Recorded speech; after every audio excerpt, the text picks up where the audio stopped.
غازی کا بیٹا، جس نے سلطنت کو یورپ تک وسیع کر دیا۔ السلام علیکم ناظرین اکرام، آج ہم آپ کو لے چلتے ہیں اس دور میں جب ایک چھوٹی سی ریاست رفتہ رفتہ ایک عظیم سلطنت میں تبدیل ہو رہی تھی۔ یہ ہے کہانی عثمانی سلطنت کے تیسرے سلطان مراد اول کی۔ مراد اول، جنہیں مراد ہدوندگار بھی کہا جاتا ہے، وہ اورحان غازی کے بیٹے تھے۔ اورحان غازی نے اپنی حکمت عملی، فتوحات اور عدل کے ذریعے عثمانی ریاست کی بنیاد کو مضبوط کیا۔ لیکن سن 1362 میں جب اورحان کا انتقال ہوا تو ایک نئے عہد کا آغاز ہوا۔ تخت نشینی کا وقت ہمیشہ نازک ہوتا ہے۔ سوال یہ تھا کہ کیا مراد اپنے والد کی وراثت کو سنبھال سکیں گے؟ کیا وہ اندرونی بغاوتوں اور بیرونی دشمنوں کا مقابلہ کر پائیں گے؟ یاد رہے، اس وقت سلطنت صرف اناطولیہ تک محدود نہیں رہی تھی، یورپ کی سرحدوں تک دستک دے رہی تھی، اور ادھر بازنطینی سلطنت اور بلقان کی ریاستیں بھی عثمانیوں کی بڑھتی طاقت سے خوفزدہ تھیں۔ مراد اول نے بہت ہی کم عمری میں سلطنت کے باغ دور سنبھالی۔ تاریخ بتاتی ہے کہ ان کی شخصیت میں تحمل، بہادری اور تدبیر ایک ساتھ جمع تھی۔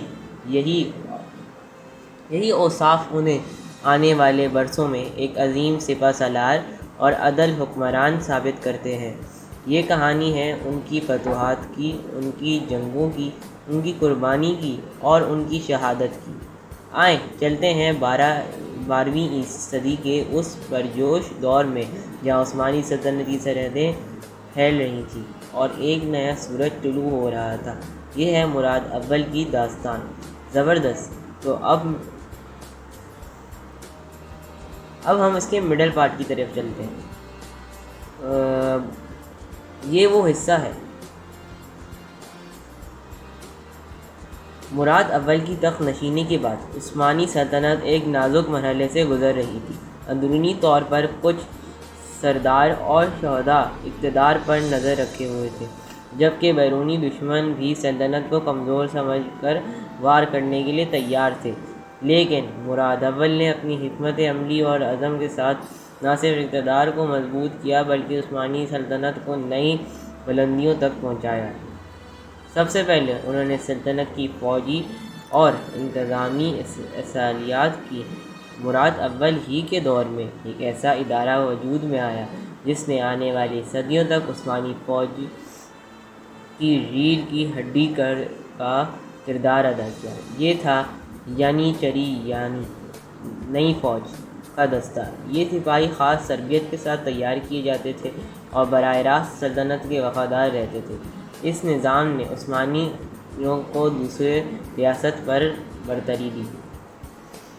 مراد اول کی سب سے بڑی توجہ یورپ کی سرحدوں پر تھی۔ انہوں نے بلقان کی ریاست کی طرف پیش قدمی شروع کی۔ سن 1362 میں ایک فیصلہ کن لمحہ آیا جب عثمانی فوج نے ادرینیپول کو فتح کیا۔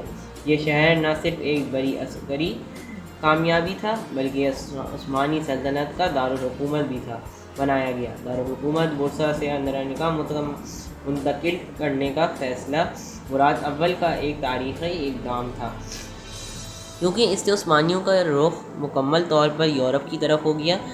اندرنا کی فتح کے بعد عثمانیوں نے تیزی سے بلقان میں اپنی جڑیں مضبوط کی۔ سربیا، بلغاریہ اور بوسنیا کی ریاست بھی عثمانیوں فتوحات سے لرزانے لگیں۔ مراد اول کی فوجوں نے ایک کے بعد ایک مہم میں کامیابی حاصل کی۔ 1364 عیسوی کا دور آ گیا۔ 1364 عیسوی کا میچا کی جنگ میں، بیٹل آف میٹیسا جسے ہم انگلش میں کہیں گے، میں عثمانیوں نے عیسائی اتحاد افواج کو شکست دی۔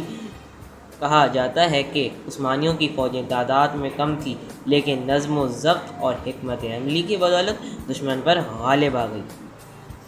ان فتوحات نے یورپ میں خوف کی لہر دوڑا دی۔ عثمانی اب صرف ایک چھوٹی سی اناطولیہ ریاست نہیں رہے تھے بلکہ یورپ کے قلب تک پہنچ گئے تھے۔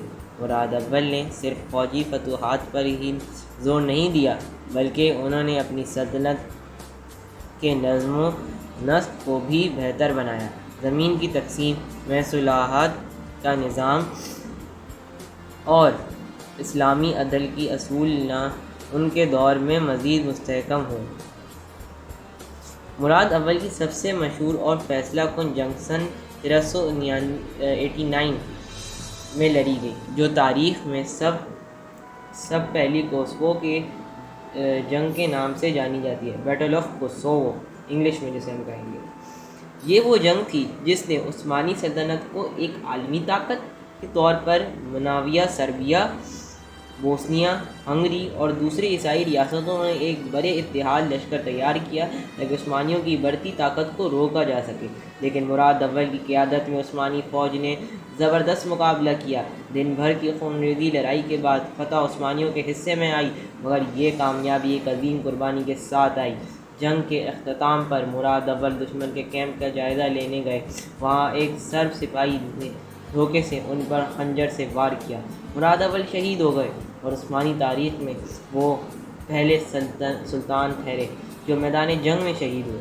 کوسوو کی اس جنگ نے عثمانیوں کو بلقان میں مستقل طاقت بنا دیا۔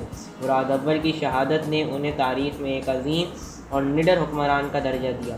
ان کے بعد ان کا بیٹا بایزید یلدرم تخت پر بیٹھا، جو خود ایک مشہور اور بہادر شخص تھا۔ مراد اول کے دور میں عثمانی سلطنت کا دائرہ کئی گنا بڑھ گیا۔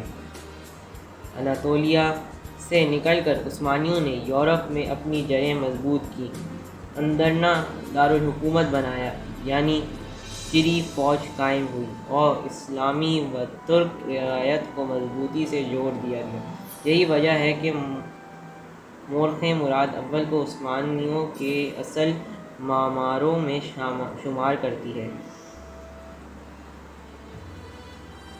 اب میں آپ کو اس حصے کی طرف لے کے چلتا ہوں جو بالکل اب آخری ہے۔ کوسوو کی جنگ نے عثمانی سلطنت کی بنیادوں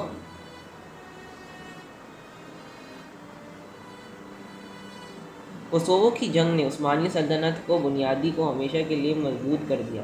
مراد اول کی شہادت اگرچہ ایک دھوکہ برائے لمحہ تھی، لیکن ان کی قربانی نے عثمانیوں کی وقار اور عزم کو اور بھی بلند کر دیا۔ ان کی شہادت کے بعد ان کے بیٹے بایزید اول اور معروف یلدرم یعنی بجلی کی طرح تیز تخت پر بیٹھے۔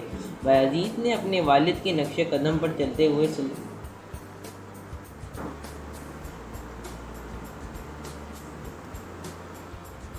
ان کی شہادت کے بعد سلطنت عثمانیہ نے رکی اور نہ کمزور ہوئی بلکہ اور زیادہ طاقتور ہو گئی۔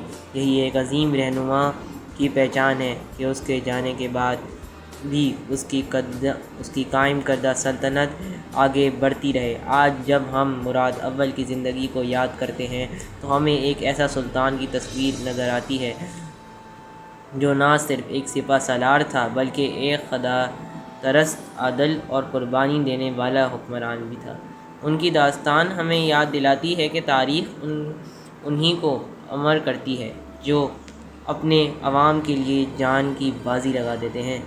یہ تھی کہانی مراد اول کی، عثمانی سلطنت کے تیسرے سلطان کی، جن کی بہادری اور قربانی نے سلطنت کو اس عظیم طاقت میں بدلنے کی بنیاد فراہم کی جو صدیوں تک بنیاد کی سب سے بڑی سلطنتوں میں شمار ہوئی۔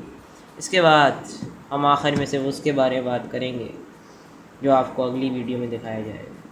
وہ اس کا بیٹا نہیں ہوگا بلکہ وہ ہوگا جس نے ہمارے محمد صلی اللہ علیہ وآلہ وسلم کی پیشن گوئی کے مطابق قسطنطنیہ کو فتح کیا۔ شکریہ۔